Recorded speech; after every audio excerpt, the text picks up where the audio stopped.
Bonjour à toutes, bonjour à tous, Jojo en votre compagnie jusqu'à 16h. Et je suis en compagnie, comme chaque année, donc de Pascal. Bonjour Pascal. Bonjour Jojo, bonjour aux auditeurs de RVL. Pascal, président des Compagnons de la Saint-Honoré. Oui, puisqu'il en faut un, donc... Au hasard. Au hasard. Et un compagnon, un gentil petit compagnon, c'est Guillaume. Bonjour à tous. Alors, Pascal, merci d'être venu. Et puis, donc, on va parler de cette fête du pain qui va se dérouler dimanche 18 mai 2025. Donc, de 9h à 18h. Tu me confirmes? Exactement. La bonne date, les bons horaires. Jojo maîtrise... tout formidable. Mieux que nous, presque. Je n'irai pas jusque-là. Donc, la fête du pain, donc rendez-vous donc le 18 mai. Et donc cette année, il n'y a pas de thème. Il n'y a pas de thème, non. On se concentre sur ce qui a bien plu l'année dernière, à savoir essayer de travailler un maximum avec les produits locaux. L'année dernière, on s'est rendu compte, c'était une motivation de la part des Compagnons de la Saint-Honoré, mais on s'est rendu compte que ça plaisait beaucoup. Et nous, c'est agréable aussi de travailler de très très belles matières premières qui viennent parfois du champ d'à côté. Oui. Et donc, on renouvelle l'expérience et on essaye de développer même encore un petit peu plus en essayant de trouver quelques nouvelles recettes qui peuvent être réalisées avec tous ces bons produits locaux. À réaliser que les produits locaux, alors pour ceux qui savent pas, c'est la culture, élevage, transformation qui est réalisée dans une zone géographique délimitée. C'est-à-dire que c'est pas des produits qui sont traités autrement, c'est simplement les gens qui produisent, qui fournissent, qui ont fourni aux compagnons. Là, c'est pas un mode de culture ou un mode de production, c'est simplement des produits locaux. Alors, au milieu de ces produits locaux, on peut avoir du bio, ça peut arriver, mais on peut aussi avoir des produits issus de l'agriculture, on va dire conventionnelle. Mais l'avantage, c'est qu'on va aller chercher directement chez le producteur ces produits et qu'on est quand même sûr de la qualité de ces produits et surtout que c'est dans un tout petit périmètre géographique puisque on est allé à Turtot, on est allé à Cauville, à Saint-Laurent-de-Brévedon, voilà, tout ça, à Grimbouville, à Octeville. Et à Cricto-Lesneval. Voilà. Donc on est vraiment dans même plus court que la Seine-Maritime, on va dire Pays de Caux. Là c'est vraiment Et toi, qu'est-ce que t'en as pensé de travailler des produits locaux, Guillaume? Alors, je précise que Guillaume, quand on l'avait reçu dans les premières fois, quand il était petit, donc il a un laboratoire chez lui, chez ses parents. Chez mes parents, oui. Chez tes parents. Et donc t'essayes plein de trucs. Oui, généralement sur mes genres de repos, j'essaie de faire 2-3 essais et m'amuser à créer un petit peu sur les produits existants en essayant avec des produits locaux ou avec des discussions avec des collègues ou une pensée qui m'est passée par la tête. La nuit ou... Et donc, qu'est-ce que t'en as pensé de travailler des produits locaux? Il y a peut-être des produits locaux que tu connaissais pas, que c'était dans le coin, si? Alors, des produits locaux que je connaissais pas un petit peu et puis ça m'a fait plaisir parce que par exemple je vois le fromage qu'on a été chercher, c'est quelque chose que moi je consomme assez régulièrement et sur lequel je m'étais pas penché non plus. Donc pourquoi pas essayer de se pencher sur de nouvelles choses. Oui, parce que Pascal, donc les produits locaux, ça t'a peut-être amené à faire d'autres choses, non? Ah oui, on a modifié nos recettes. On peut dire aussi qu'on a un peu simplifié nos recettes dans la mesure où on a une gamme de produits qui est certainement un petit peu moins étendue qu'on a pu l'avoir autrefois. Mais par contre, on a des produits dont on est sûr de la provenance et puis surtout des produits de grande qualité qui nous ont permis de faire des beaux produits de boulangerie. Oui, puis en faire un peu moins, comme ça tout le monde en a. Parce que c'est vrai que le problème, comme chaque année, pas trop l'année dernière, je crois, c'est que c'est tellement le succès que parfois ça manque. C'est-à-dire que quand on veut multiplier le nombre de recettes, on a tendance à faire des petites quantités et forcément quand on a beaucoup de visiteurs comme on peut l'avoir, forcément des fois il y a des gens qui sont un petit peu déçus. Là, on a restreint le nombre de recettes et on fait, comme tu le dis, en plus grande quantité, ce qui permet aux uns et aux autres de pouvoir goûter les différents produits qu'on peut faire. Mais c'est vrai que les produits locaux, ça a plu énormément. Ah oui. Enfin, moi, je pensais que ça allait plaire, hein, il n'y avait pas de souci. Mais ça a plu énormément aux gens qui recherchent les produits locaux. Ah oui, tous les producteurs, les éleveurs, etc., qui se sont lancés dans cette forme de comment dire de vente connaissent un grand succès. Nous, on ne fait qu'aller chercher chez eux ce qu'ils peuvent vendre directement aux consommateurs. Oui, parce que le problème à eux, c'est d'avoir un point de vente. Oui. C'est ça le problème, parce qu'ils font des excellents produits et c'est pas toujours facile à chercher. Non, ça c'est sûr que ça peut être difficile. C'est une des problèmes de leur activité, de cette forme d'activité, c'est d'arriver à vendre directement aux consommateurs, sans intermédiaire. Sans intermédiaire, parce que voilà, l'intérêt c'est de vendre directement. Voilà. Pour eux. Et donc, eux, ils ont été très contents aussi de travailler avec les compagnons. Je pense, puisque là, on n'a aucun problème à renouveler l'expérience avec eux, bien au contraire. Ils sont les parties prenantes. Eh bien, on va commencer par faire une pause musicale et après, on parlera du métier et de l'avenir des boulangers. Donc, on va retrouver Christophe Coignot avec La Fête du Pain.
Tant que tournera la roue du moulin, nous irons faire la fête à la matière, nous irons faire la grande fête du pain.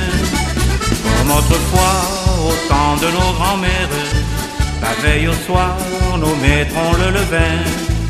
Et dans la grange, on dansera sur l'air, même en chauffant le four de bon matin. Et nous mettrons tous la main à la pâte, car nous aurons bien du pain sur la planche. Nous y ferons de joyeuses agapes, en dégustant notre bon pain de France. Ce sera fête dans tout le village, venez profiter des réjouissances, loin des soucis et des embouteillages. Venez chez nous passer un bon dimanche.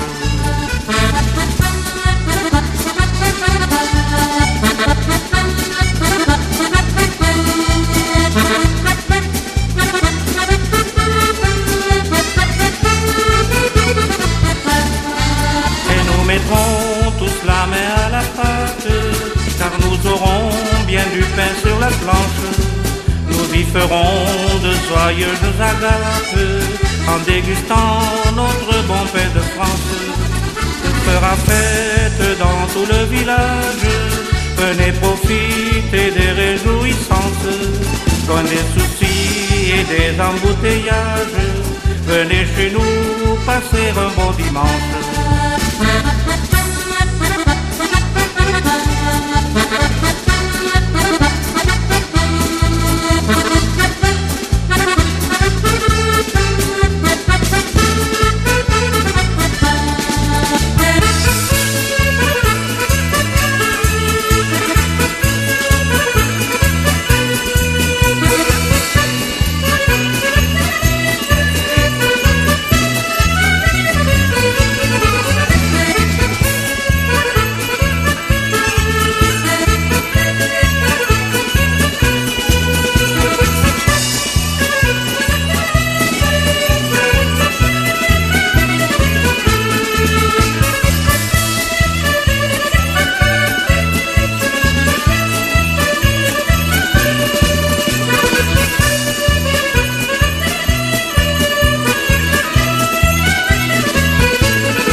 sur les 103.10 et bien voilà, on reçoit les Compagnons de la Saint-Honoré avec Pascal, président des Compagnons de la Saint-Honoré et un joli bébé, Guillaume.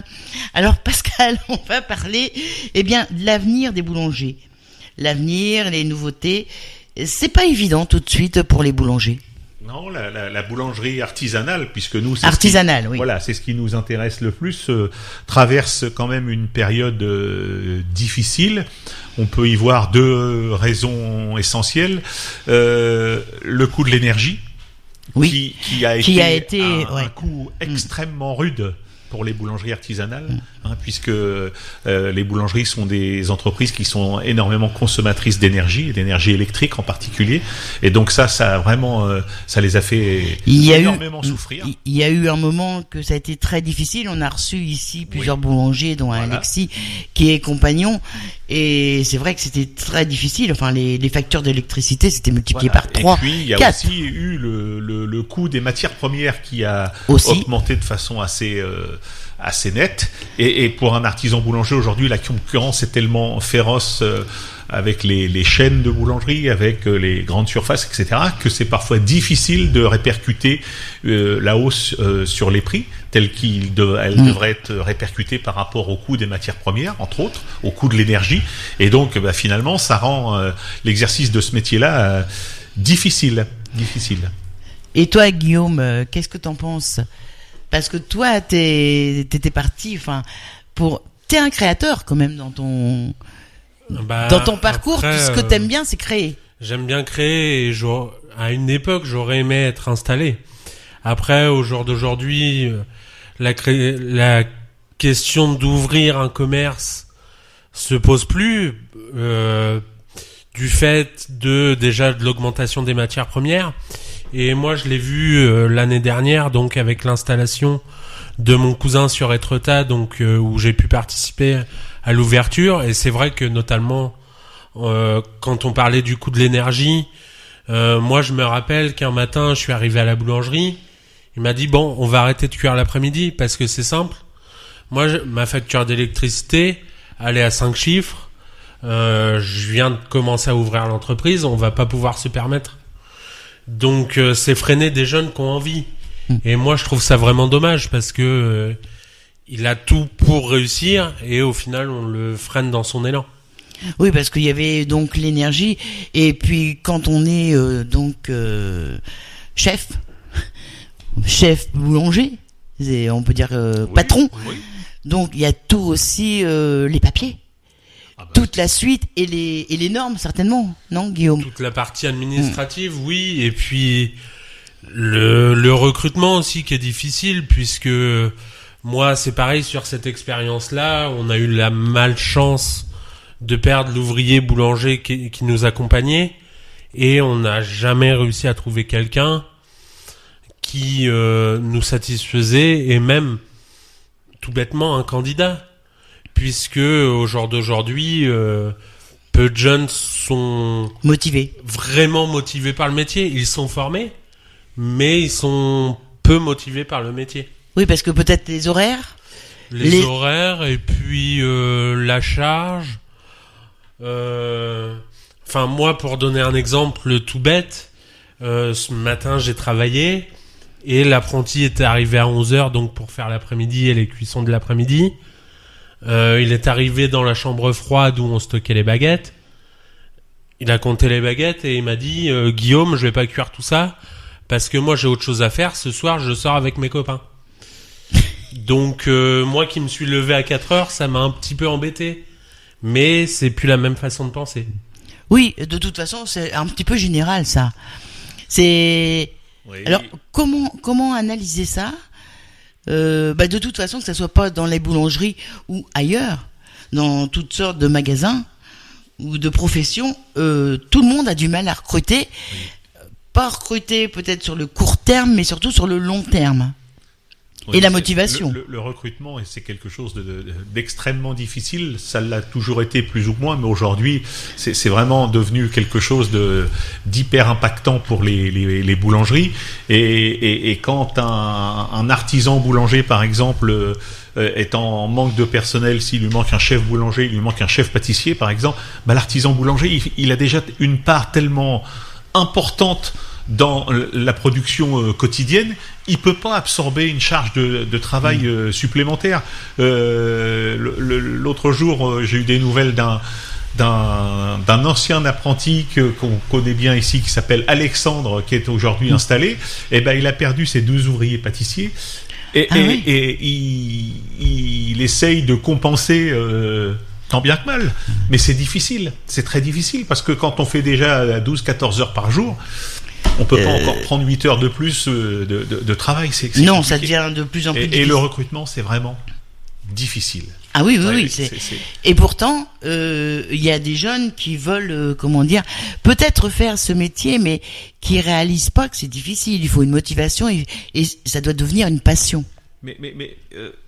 Moi, ça doit devenir une passion, mais je pense quand même que tous les métiers, ou presque, quels qu'ils soient, sont difficiles à partir du moment où on veut les faire correctement, à fond. Mais et là, c'est peut-être ce qui manque le plus, c'est que on a tendance à penser que on prend un travail, on le fait, mais il faut que ça reste c'est-à-dire que secondaire peut-être dans sa vie, alors que le travail, ça prend une part importante dans la vie des hommes et des femmes, et donc il faut y consacrer du temps, parce que c'est comme ça.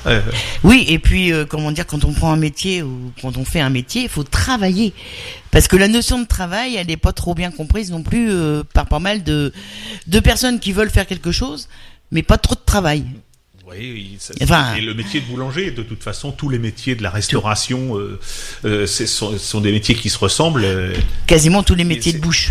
Voilà, tous les métiers de bouche, c'est des métiers où il y a du travail, ça c'est sûr, et donc il faut être plein d'énergie pour aborder sa journée ou sa nuit de travail, ça c'est sûr, avec des contraintes horaires qui, même s'il y a eu beaucoup de progrès, sont quand même encore présentes. Guillaume l'a dit, il a commencé à 4 heures ce matin, c'est mieux qu'avant, mais ça reste 4 heures du matin. Mais ça reste que quand tu te réveilles, tous les jours tu te réveilles à 4 heures? Tous les jours, je vais travailler à 4 heures du matin. Donc, qui dit à 3 heures. Donc réveil à 3 heures. Donc, qui dit 4 heures, dit le soir, tu te couches quand même un petit peu tôt. Donc le soir, je suis couché donc vers 20 heures, et oui, c'est quelque chose qui impose un rythme de vie, mais qui après apporte satisfaction si la personne est passionnée par son métier.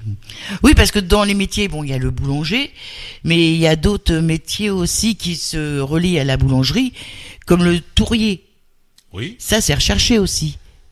Enfin, quel que soit le poste aujourd'hui, voilà. On a du mal à trouver, que ce soit un tourrier, que ce soit un boulanger, que ce soit un pâtissier, ou même un vendeur. Une vendeuse ou un vendeur, c'est difficile, parce que la vente, c'est un exercice difficile. Tout le monde pense que c'est simple de faire la vente dans un commerce, c'est hyper difficile.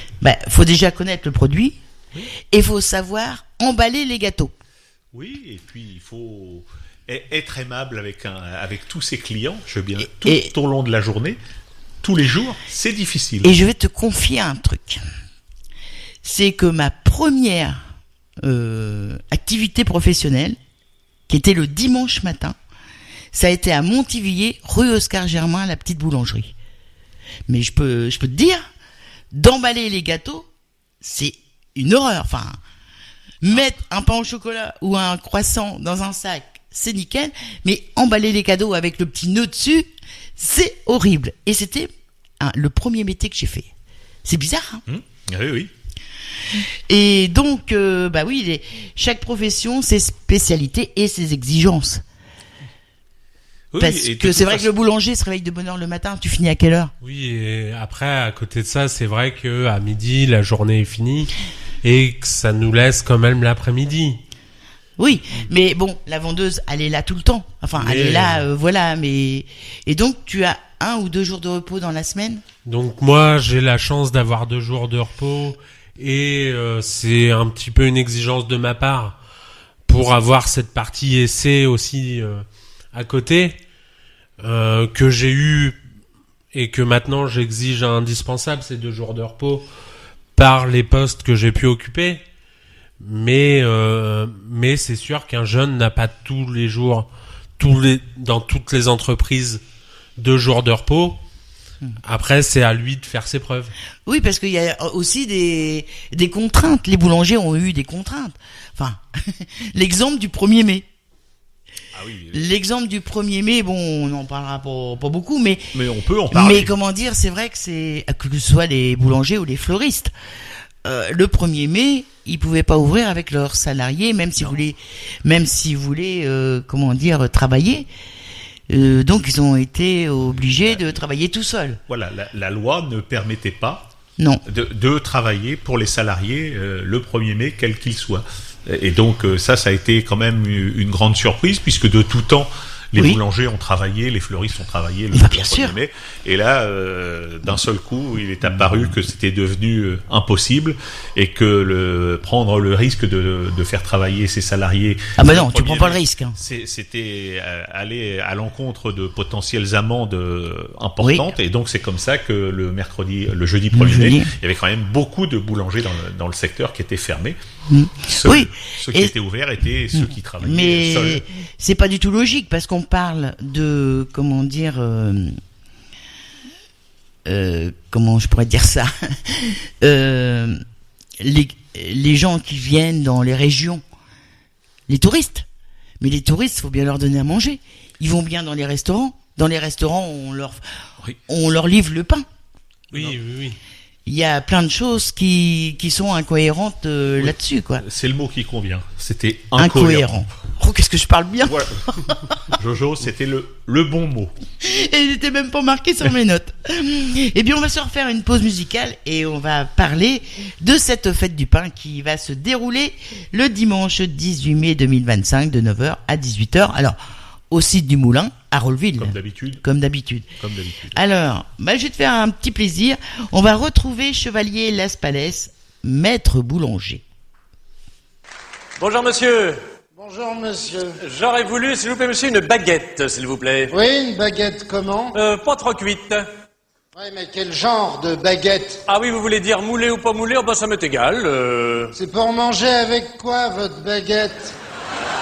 Ah bah je sais pas, moi c'est pour tout, c'est pour pousser ma viande, c'est pour saucer, c'est pour tremper mes tartines le matin dans le café au lait, enfin une baguette normale faite avec du pain, quoi. Du pain normal, ça n'existe pas, monsieur. Non mais attendez monsieur, je suis bien dans une boulangerie ici. Ah non monsieur, ici il n'y a pas de boulangerie. Ici vous êtes dans un atelier du pain. Ah, et vous n'êtes pas boulanger ? Non, je suis maître boulanger. Ah oui, vous avez un label comme les poulets. Vous êtes ici, monsieur, chez un maître boulanger artisan de France, fabricant agréé farine complète, label Moulin de Pays, cuisson four en bois à l'ancienne.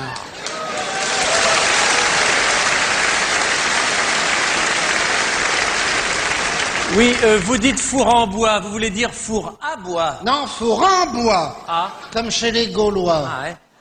Et le four ne prend jamais feu ? Si, justement.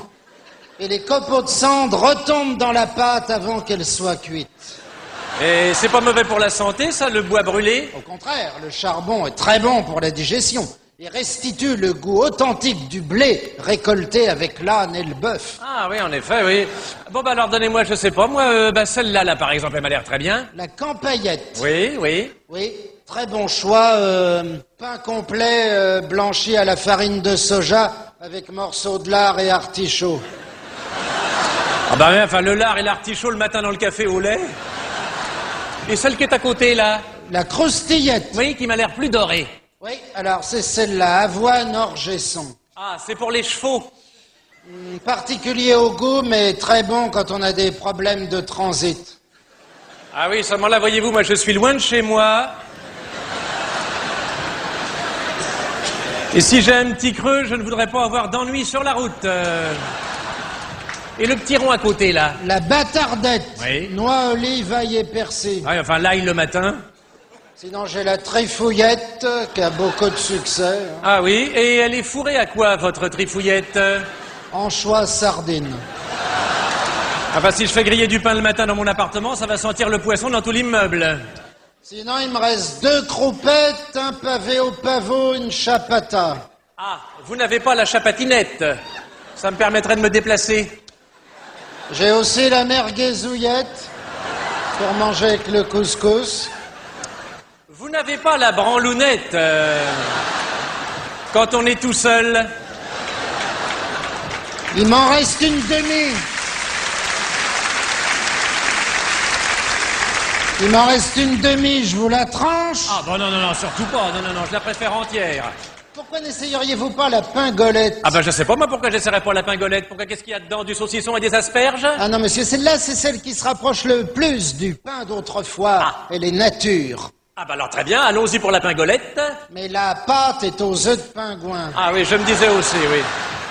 Vous n'auriez pas la wistitette avec des poils de singe? Parce que j'en aurais bien pris une avec une fougasse à la bouse d'éléphant. S'il vous plaît, monsieur, restez correct, hein. Nous sommes ici dans une maison sérieuse.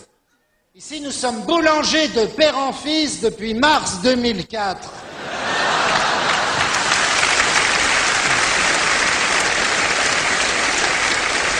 Donc, une baguette normale à la con avec rien dedans, ça n'existe pas.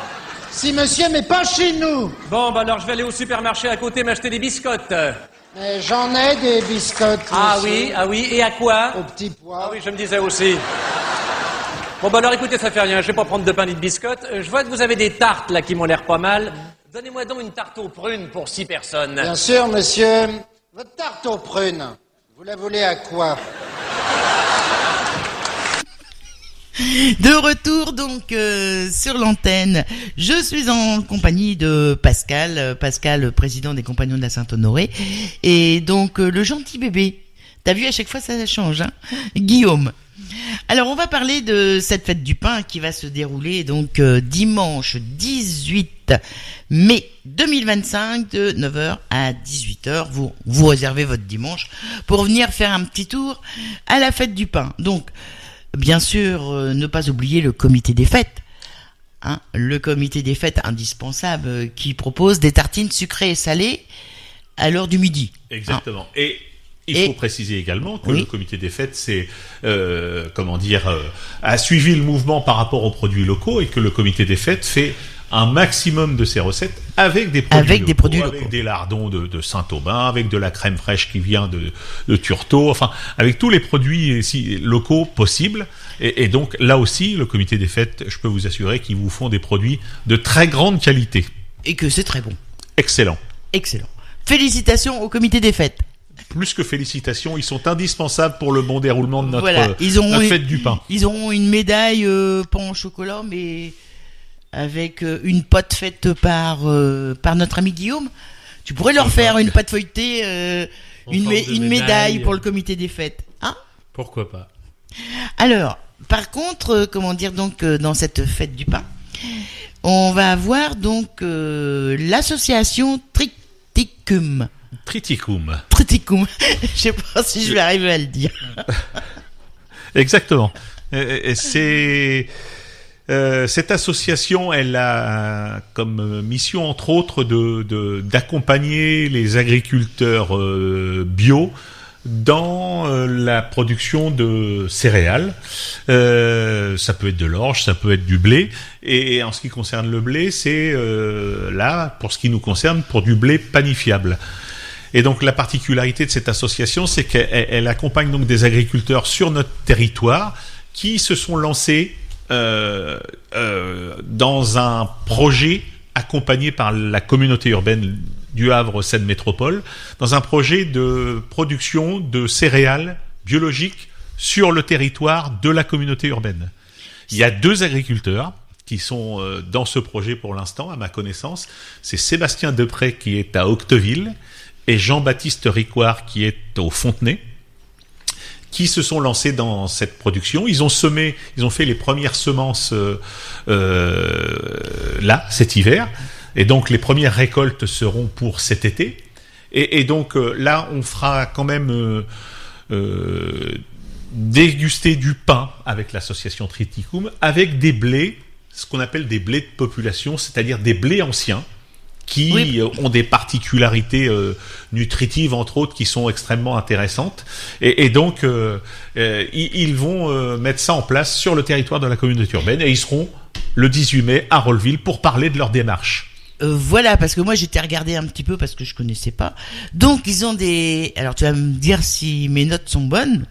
Donc ils font des semences paysannes et citoyennes et conservent une collection de céréales. C'est-à-dire qu'ils vont rechercher éventuellement des céréales d'antan, anciennes, peut-être plus résistantes. Ils partagent les semences. Ils essayent de développer ces semences. C'est vraiment une association qui travaille aussi, comme tu l'as dit, sur le partage, d'accord, et surtout sur la recherche de céréales anciennes. La biodiversité. Et ces céréales anciennes, elles ont comme particularité, c'est peut-être important de le signaler, c'est que c'est du blé. Oui. Mais c'est un blé avec lequel on fabriquera des farines qui en général sont nettement moins allergènes que les farines que l'on peut faire aujourd'hui avec les blés, on va dire, modernes. Oui. C'est une des particularités. Par exemple, les gens qui sont intolérants au gluten, ils ne consomment pas de pain, mais si on leur fait du pain avec ces blés anciens, pour bon nombre d'entre eux, ils pourront en consommer. Mais c'est des céréales qui ont un petit peu disparu. Donc c'est le retour aux farines anciennes et aux produits du terroir. Exactement, parce que par exemple le territoire, on va dire havrais, la communauté urbaine, on voit de magnifiques cultures tout autour de nous dans toutes les plaines environnantes, mais parmi ces cultures, il y a peu de blé qui servira à faire du pain. En tout cas chez nous. Et là, l'idée justement, c'est d'essayer de recultiver des céréales qui pourront permettre de faire du pain. Et la suite de cette démarche, c'est de trouver des boulangers qui accepteront de faire du pain avec ces farines nouvelles qui demandent une panification complètement différente. Guillaume peut en parler parce que je suis sûr qu'il connaît la panification de ces céréales-là. Ça demande un savoir-faire, mais c'est des pains de grande qualité. Et l'idée peut-être, ce serait de commencer par les cantines scolaires. Pour initier les jeunes à consommer un pain différent.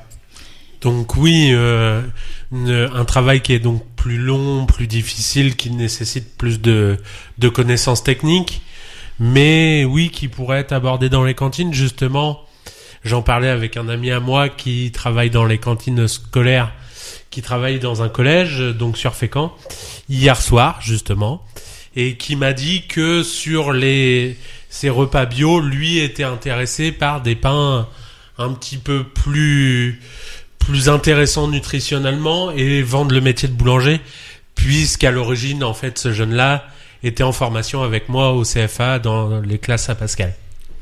Et donc toi tu nous dis, enfin, comme Pascal l'a dit, c'est une autre façon de faire du pain. C'est une façon qui pour moi est plus intéressante, puisque plus ancestrale, et puis parce que t'es vieux, et puis enfin retrouver ce que faisaient les anciens plutôt, et puis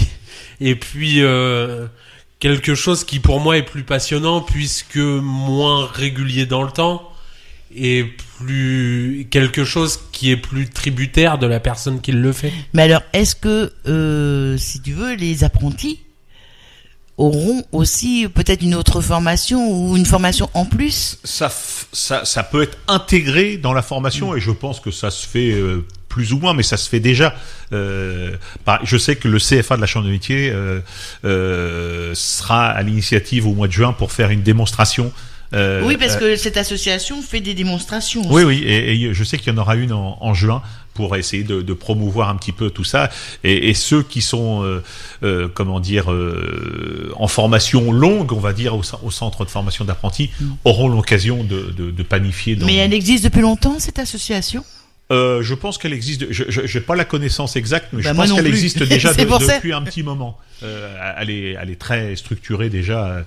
Ça existe depuis un petit moment. Oui, parce que j'ai regardé. Enfin, ils font des ateliers pour les savoir-faire autour de la culture des céréales et de l'agroécologie, de la graine au pain. C'est-à-dire qu'ils font des ateliers. Ça doit être très intéressant quand même pour les et ils ont pour les gamins ou même pour les grandes personnes. Je pense. Oui. Ils ont des animateurs pour pour faire tout ça. Il y a des gens qui sont spécialisés, par exemple, dans l'agriculture, qui accompagnent, parce que cultiver du blé en culture bio, c'est pas si simple que ça. Non, ça demande de un toute façon, savoir-faire. tout ce qui est bio, c'est pas si simple C'est que pas ça. simple. Donc, ils ont C'est des à long terme. Hein. Oui, Je ils ont parle à des long animateurs terme. qui les accompagnent, des animateurs aussi pour faire des ateliers de fabrication, etc. Ils sont très structurés et ils se donnent beaucoup de mal. Alors, je vais te poser peut-être une colle. Peut-être. Alors, dans cette association, j'ai entendu parler des NTJ. Ah, bah voilà. Là, c'est une colle. Ah bah voilà. Alors, moi aussi, je me suis posé parce que on parlait, c'est les nouvelles techniques géonomiques. Là, Voilà, ça, c'est- je on leur posera la pense que question. ça dépasse nos compétences. On On leur leur posera la question question. parce que là, non, on va dire des bêtises, Guillaume, je pense. Je pense, et puis c'est au-dessus de notre savoir-faire. Non, mais voilà. Alors, on peut toujours dire, parce que de toute façon, à la fête du pain, on va poser des questions, mais écoutez bien et retenez bien, parce que donc, alors ça, tu le sais, Pascal, puisque tu me l'as dit, triticum. Donc, c'est un mot latin. C'est un mot latin. C'est le mot qui correspondait au blé. Voilà. Il y avait deux mots, en fait, triticum aestivum. Ah, c'est triticum. Et je crois que je n'y arriverai pas. Triticum aestivum, c'est pour le blé tendre pour faire du pain. Triticum durum, c'est le blé dur pour faire des pâtes alimentaires. Et sincèrement, je suis impressionné par ton latin. Je parle couramment le latin. Hein, Guillaume? Oui, oui. Et toi, Guillaume? Ah, il va falloir que tu ailles en formation. Les noms des blés, je les connaissais puisque Pascal nous les a déjà cités en formation. Après, le latin, oui, non, c'est pas ma spécialité. Alors, une autre chose, qui n'a pas rapport avec la fête du pain, mais que j'avais noté dans mes notes, important aussi pour le stage d'observation en 3e. Ah oui. Donc, le stage d'information en 3e, c'est important aussi s'il y a des gamins, enfin des jeunes, qui veulent voir le métier de boulanger, de faire des stages d'information dans les boulangeries. Ah, c'est un excellent moyen de découvrir un métier, de voir si c'est quelque chose qui peut plaire, de voir un petit peu, de ressentir un petit peu l'ambiance d'un fournil. Ça, c'est sûr que les stages en 3e, comme ça, c'est quelque chose qui marche bien. Parce que je sais que les jeunes, ils cherchent parfois des stages, mais en boulangerie, c'est vrai qu'on va peut-être pas tout de suite aller en boulangerie ou dans un magasin. En boulangerie, c'est intéressant. Oui, bon alors la difficulté, encore une fois, avec la boulangerie, c'est aussi le problème des horaires. Ah oui, oui. Parce que les choses les plus intéressantes se font quand même Le matin. et parfois, forcément, par rapport à quelqu'un qui est en observation, c'est un petit peu en décalé et ça peut être un peu frustrant. Et puis, c'est-à-dire qu'il y a les lois aussi, peut-être. Oui. J'y avais pas pensé. Mais oui. Que les jeunes peuvent peut-être pas commencer avant telle heure. Ah non, quand on est en stage d'observation, non, ça c'est pas prévu comme ça en tout cas. Eh bien, on va se refaire une pause musicale et on va rendre hommage au comité des fêtes, à tous les amis du comité des fêtes. Eh bien, on va retrouver Michel Pruvot avec le comité des fêtes.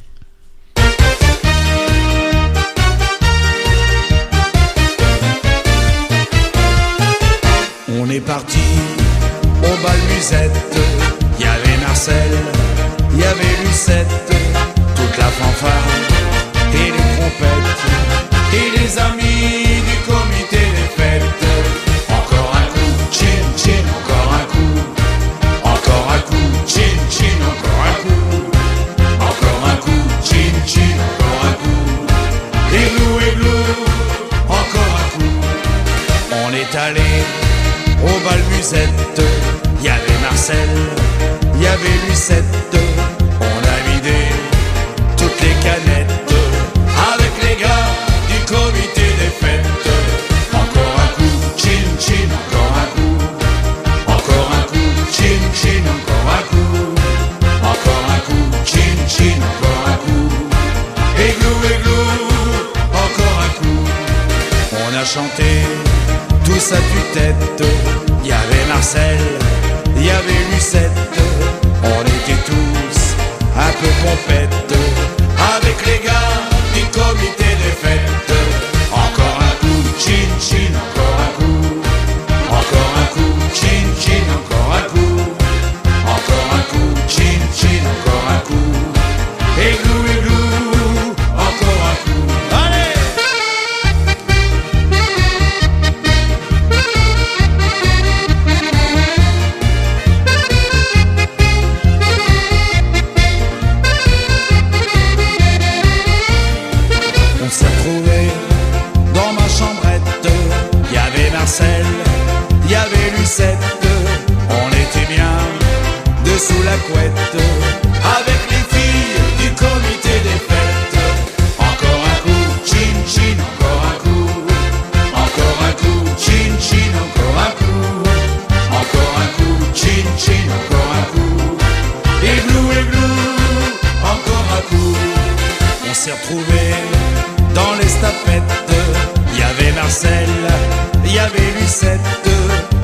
Eh bien voilà, de retour pour la dernière fois, et bien donc avec Pascal, président des Compagnons de la Saint-Honoré, et un bébé, hein, un beau bébé, comme Johnny.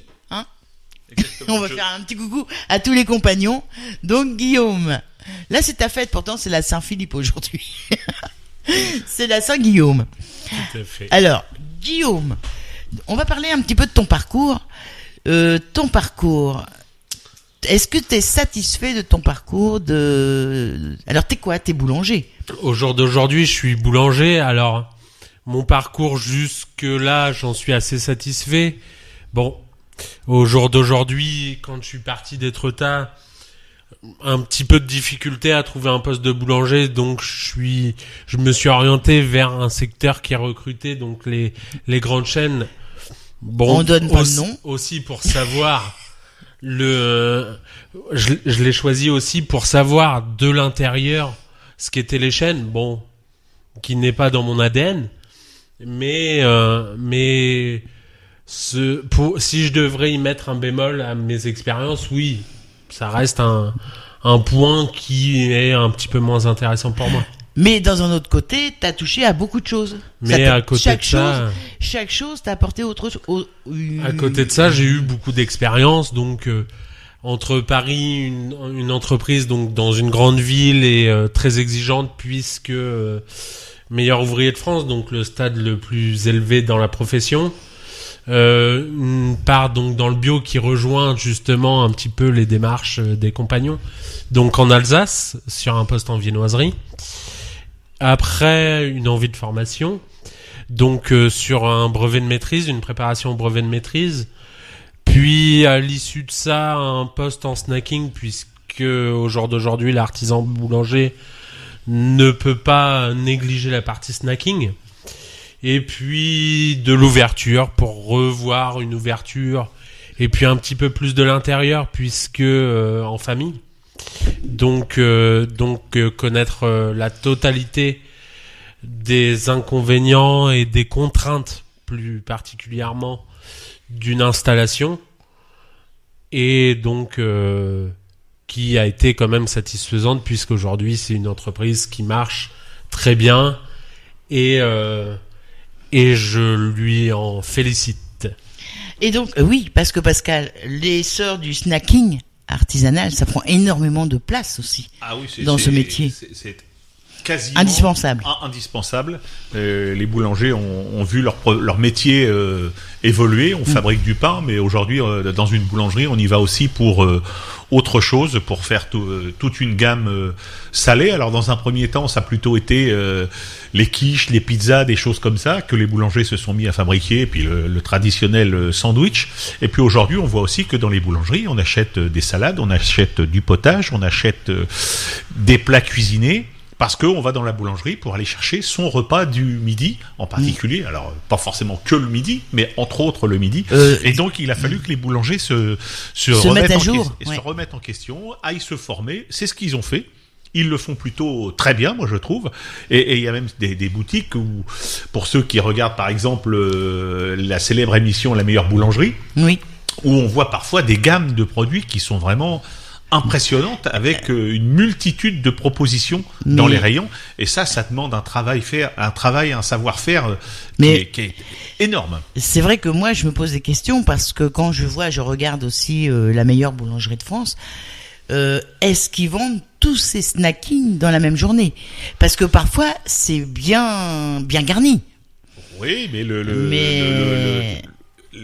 mais c'est vrai que belles c'est très joli. De toute façon, ont l'obligation. Si ce sont de belles entreprises, c'est parce que au quotidien, ils proposent des produits de grande qualité, des produits frais qui viennent d'être fabriqués, qui sont de top en matière de qualité. Et donc moi, je suis sûr que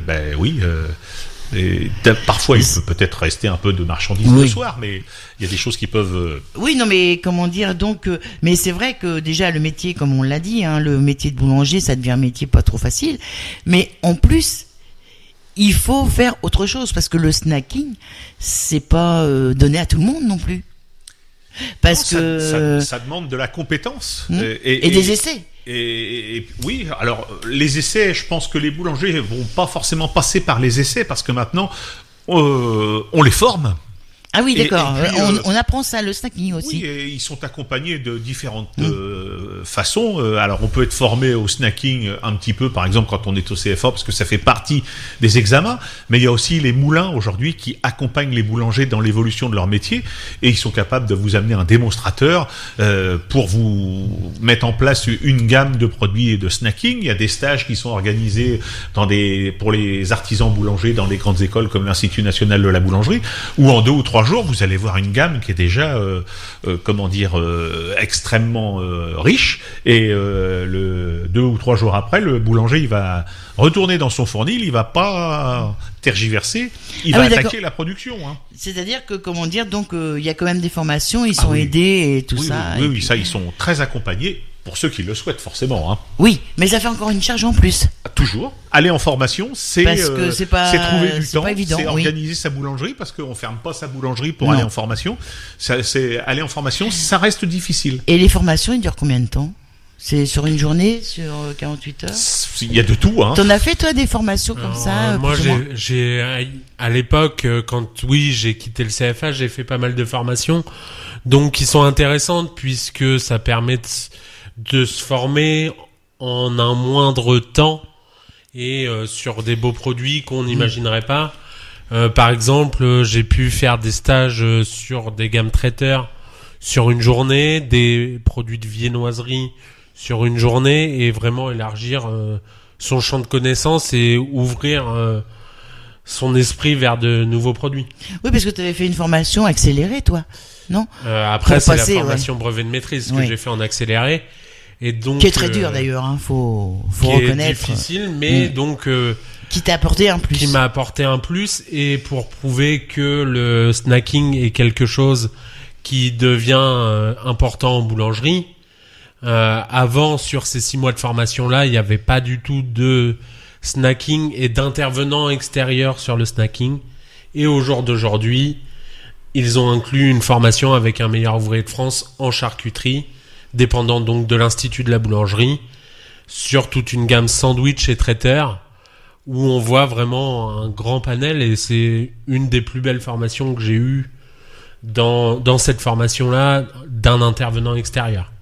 Oui, parce que, donc, on relie la boulangerie, la charcuterie, et toutes sortes de choses, quoi. Enfin, le snacking, c'est vraiment ça. C'est une autre particularité, le quand même. Le travail des pâtes, dans lesquelles on va ajouter des garnitures traiteurs. Ça fait comme un deuxième métier, parce que c'est. Oui, c'est. D'ailleurs, il y en a qui se sont spécialisés dans le snacking et qui occupent, et dans certaines grandes boulangeries, c'est un poste à part entière. Oui, c'est parce qu'à la finale, tu te formes sur le métier de boulanger avec le pain et tout ce qui va autour du pain, mais tu es obligé de faire autre chose. Donc, c'est un deuxième métier pour moi. Enfin, les à côté, c'est comme le dit Guillaume. Lui, il a eu la chance d'aller avec Pascal Tanguy, je pense, qui est meilleur ouvrier de France en charcuterie, et qui a adapté sa gamme pour les boulangers. C'est vraiment un autre métier. Donc, on va résumer. Donc, on donne rendez-vous à tout le monde pour la fête du pain, donc dimanche 18 mai 2025 de 9h à 18h. Ah, c'est bien, il a pris. Voilà. Là, avec quelques nouvelles j'allais recrues. Poser la... Ah, non, des nouvelles recrues. Oui. Alors, plus jeune que nous. Un qui est arrivé l'année dernière, qui s'appelle Michel Lemonnier, un boulanger bien connu de la région, qui a rejoint les Compagnons de la Saint-Honoré, qui sera parmi nous cette année, et en plus il est en pleine forme physique, donc il est prêt. Je l'ai encore eu au téléphone hier, il est en pleine forme. On a bien évidemment Pierre Delahaye, qui est un des piliers de l'association. On a un autre Pierre, Pierre Bellé. On a une pensée pour lui, mais je ne sais. Il passera nous voir, mais c'est plus difficile pour lui de nous accompagner. Il n'y a pas deux Pierre, non ? Non. Et puis on aura un petit nouveau cette année qui s'appelle Régis Valin, qui a été boulanger artisan à Saint-Joan-de-Brunneval, qui a été boulanger artisan à Senvic, et qui, comme il est à la retraite depuis on Très va peu dire de temps. un mois, Ah oui, on a il dit peut- oui, ouais, il faut ouais. pas qu'il Faut perde le l'embarquer. rythme, et il va venir nous rejoindre et il sera avec nous, et je suis sûr que Et je pense qu'on aura aussi, alors moi je l'appelle Tonton Laurent. ah ben bien sûr, oui, Hein. Laurent Prodhomme, qui je pense viendra faire un petit tour avec nous. Tonton Laurent, encore en plus, il n'y a pas de hack. Voilà. Parce que vous êtes tous plus ou moins et- supporters du hack. Voilà, et on aura une pensée particulière pour Jean Bayeul, qui était un fidèle compagnon qui nous a quittés cette année au mois de janvier là, et pour rien au monde il aurait raté la fête du pain. L'année dernière il était encore avec nous. Il était venu simplement manger parce que pour lui retrouver tous les compagnons c'était un moment important pour lui. Et Oui. donc, on aura vraiment une pensée pour lui. Et puis, bien sûr, à côté de nous, je l'avais encore hier à mes côtés. C'est Francis. Celui qui te tutoie maintenant. Voilà. Et puisque hier, je suis allé voir Francis pour lui proposer justement de venir cet après-midi à Et il a RDL. fait- Et il me dit, oh non, je suis pas tellement En forme. pas aujourd'hui. Je lui dis, bon, bah, je vous laisse. Je m'en vais nettoyer, retaper le four militaire. Et là, il m'a dit, Je viens. je viens. et comme quoi, on voit que à 90 ans, Francis, dès l'instant où on parle de boulangerie, Mais- aussitôt il retrouve Oui, mais alors dis donc. du tonus. Et il sera à nos côtés. Et là, ce que tu viens de me dire, tu le vous vois. Pourtant, tu t'étais engagé à le tutoyer. Ça dépend des jours. Moi, je me rappelle d'un jour, normalement, tu dois le tutoyer. Oui, mais je l'appelle Francis déjà. C'est déjà pas mal. Voilà. C'est des- Des fois je le tutoie, des fois je le vouvoie, mais c'est quelqu'un Oui, parce qui compte que beaucoup pour c'est pour vrai. l'association et pour moi. Ben, c'est-à-dire que bon, les anciens, c'est vrai qu'ils prennent de l'âge. Oui, mais C'est- ils sont toujours Ah, mais ils sont toujours au taquet, hein. toujours et toujours plein d'envie pour la boulangerie, toujours plein d'amour pour ce métier de boulanger qu'on essaye de faire perdurer Et à Francis, travers l'association. son four militaire. C'est- Si on trouvait un tout petit four militaire, tu sais, on pourrait y en faire cadeau. Ah hein. oui, ça, Si- il y tient plus que tout. Voilà. Bah écoutez, merci à tous les deux d'être venus présenter cette fête du pain. On n'a plus qu'à donner rendez-vous donc dimanche 18 mai 2025 entre 9h et 18h. Je te laisse dire l'adresse, Pascal. Eh bien, ce sera donc 19 rue Victor Petitpas sur le site du Moulin à Rolleville. Et puis, on ne l'a pas dit, mais une fois de plus, on aura un Jojo qui sera à la manœuvre, puisque Jojo nous accompagne. On va pas dire le nombre d'années, puisque je le sais même pas. En fait, c'est tellement vieux. Ah justement, j'ai regardé. Voilà. Et Jojo. Ça sera une bonne question. Voilà. Non. Jojo sera à nos côtés, comme elle l'est toujours Ça depuis fait de à peu nombreuses près, années. ça fait à peu près 20 ans. Voilà. Ça Oh fait là donc là, ça une nous vingt- rajeunit pas. Une vingtaine d'années, donc elle connaît la boulangerie par Et cœur. pas complètement. Mais par contre, ce que je voulais rappeler, c'est que l'entrée est gratuite. Oui.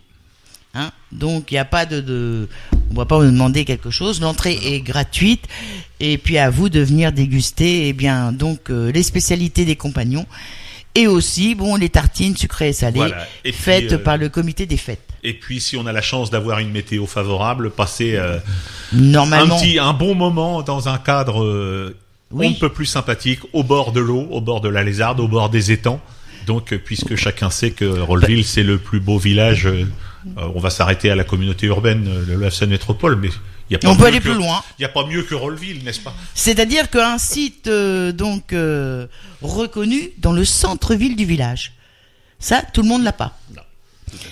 Et toi, Guillaume, on te verra certainement dimanche. Oui, je serai présent dimanche et avec plaisir de se retrouver à la fête du pain. Pascal, je vous dis à tout le monde, donc à dimanche 18 mai, de 9h à 18h, donc pour déguster toutes... il y aura des nouveautés, Pascal. Oui, toujours. Toujours. Toujours. Il n'y a pas de souci. Donc, on donne rendez-vous à tout le monde. Merci à toutes et à tous. Et on va se quitter avec, la chanson des boulangers pâtissiers. Et merci à toutes et à tous.